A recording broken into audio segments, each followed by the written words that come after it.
Sophie Lachance. Je suis associée chez Normandin Beaudry, puis mes fonctions, c'est chef expérience employée. On est une firme de services professionnels.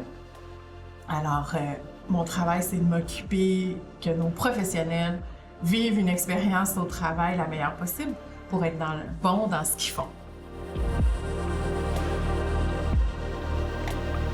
Ça fait à peu près, je pense, 6 ans qu'on travaille ensemble. Ça a commencé parce qu'on avait besoin de... On a ouvert un bureau à Toronto, puis on n'avait pas de réseau, c'est un marché qu'on connaissait moins, puis on avait besoin de recruter là, un spécialiste dans notre domaine. Fait qu'on a fait appel à Radar, puis ça a commencé comme ça, puis moi je pensais que ça serait une affaire d'un soir, mais non! À chaque année depuis... on fait de plus en plus de choses ensemble. J'ai de plus en plus de demandes pour eux. Ils nous accompagnent dans notre croissance, puis c'est bien le fun.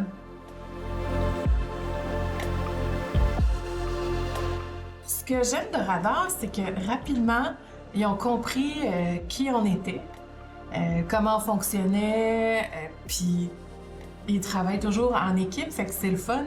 T'expliques une fois tout un groupe ce que tu cherches. Fait que j'ai expliqué ce qu'était Normandin Beaudry, ce qu'on faisait dans la vie, c'était quoi notre culture, qu'est-ce qu'on avait comme avantage. Puis une fois que ça a été dit, là, on n'a presque plus jamais parlé de ça. À chaque fois qu'on a un nouveau mandat ensemble, bien, on parle vraiment de nos besoins pour chacun des mandats. Fait que j'adore que ce soit une équipe qui s'en occupe. J'adore leur écoute, j'adore leur franchise. Parce que c'est arrivé aussi des fois que je leur ai dit « Pouvez-vous nous aider dans tel domaine? » Puis ils m'ont dit « On va y penser. » Ou des fois, c'est carrément « Non, on connaît pas ça. » Ou « Vous connaissez mieux le marché que nous. » Ou « Le marché est trop petit. » Fait que j'adore beaucoup leur franchise. Puis j'adore aussi les défis qu'ils ont su relever. Tu sais, on leur a demandé des fois de recruter, de nous trouver des gens pour des nouveaux postes, des postes émergents sur le marché, puis ils ont réussi à nous accompagner là-dedans. Fait que c'est vraiment le fun, c'est une belle relation là, qu'on a développée depuis les 6 dernières années. Bien, d'habitude, je viens parce que c'est des gens qui signifient quelque chose pour moi ou pour l'organisation, des gens qu'on apprécie, fait que je retourne à politesse. Puis quand ça se passe, ces événements-là, bien, j'aime rencontrer des nouvelles personnes, j'aime voir en vrai des gens peut-être que j'ai vus seulement à l'écran. Puis j'aime aussi ressortir avec être surprise. Puis ça, bien, qu'est-ce qui me surprend? C'est peut-être une personne à qui j'ai parlé qui fait quelque chose que je connais pas. Où je me dis « Ah, shit, ah ouais, hein? » Que c'est ce que j'aime de ce genre d'événement.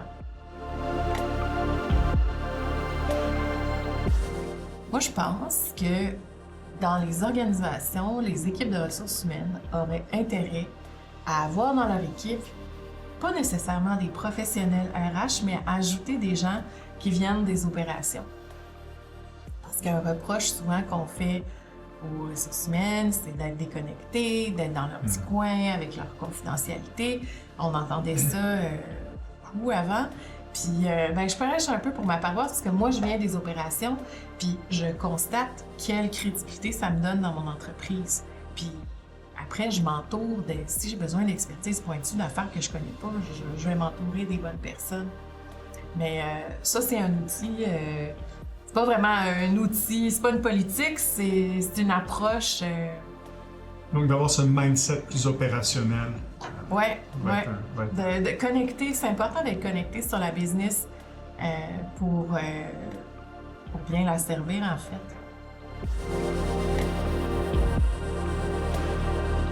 Les défis qu'on va avoir à relever, c'est de continuer à bien servir les clients, le service à la clientèle, pas juste dans l'industrie c'est des services, mais partout. Tu sais, on appelle, puis appuyer sur le 1, appuyer sur le 2, on attend 3 heures, mais servir les gens quand on a besoin de parler à quelqu'un, ça, c'est un défi parce que comme entreprise de service, on est de plus en plus en demande, fait qu'on doit apprendre à dire non, mais pas tout de suite. Fait que comme utilisateurs de services, je pense qu'il va falloir faire comme quand les entrepreneurs nous disent « Non, madame, votre cuisine, ça va aller l'automne prochain, là. » Bien, il va falloir apprendre à dire ça, mais poliment. L'autre défi aussi que je vois, c'est là, avec la pénurie de talent, il y a une surenchère sur les salaires.